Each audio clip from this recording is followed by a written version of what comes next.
नमस्कार. मी सोनाली रवींद्र खलोकार, सावित्री शक्तीपीठ महाराष्ट्र, पुणे, शाखा परतवाडा. 11 एप्रिल 2026. महात्मा फुले यांची 200वी जयंती शुभारंभ होत आहे. त्यानिमित्ताने महात्मा फुले यांनी त्या काळी अखंडाद्वारे मोठे प्रबोधनात्मक कार्य केले. ते आजही उपयुक्त आहे. ऐका त्यापैकी एक अखंड व त्याचा अर्थ.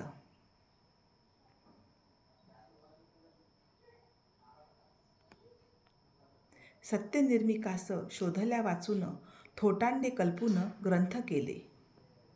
त्याचे जागेवर भूदेव बसती, शूद्रा ठकविती नटापरी. मृतांच्या मुलास नित्य नागविती, जोडे उपटिती दानासवे. आर्य ब्राह्मणास उपाधी गणावी, त्याचा शोध लावी ज्योती म्हणे. जाणून घेऊया या ओळीचा अर्थ. सत्य परमेश्वराचा खरा शोध घेता लोकांनी कल्पना करून खोटे खोटे विचार लिहिले आणि ग्रंथ तयार केलेत. त्या ग्रंथांच्या आधारावर अज्ञान लोक पुढे येतात आणि ते भोळ्या लोकांना फसवतात. मृताच्या नावावर विधी संस्कार करून त्यांच्या मुलांना लुबाडले जाते. निरपराध अज्ञानी लोकांची फसवणूक केली जाते.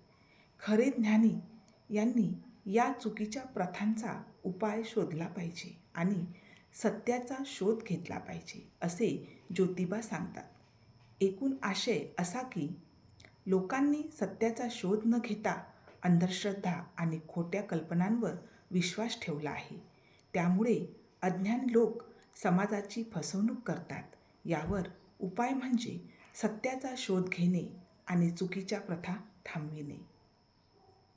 महात्मा फुले यांनी दिलेला संदेश आजही उपयुक्त असून आपण सर्वांनी त्याचा आपल्या जीवनात उपयोग केला पाहिजे, अशी मी सावित्री शक्तीपीठ महाराष्ट्र, पुणे वतीने आपणा सर्वांस विनंती करते. जय ज्योती, जय सावित्री.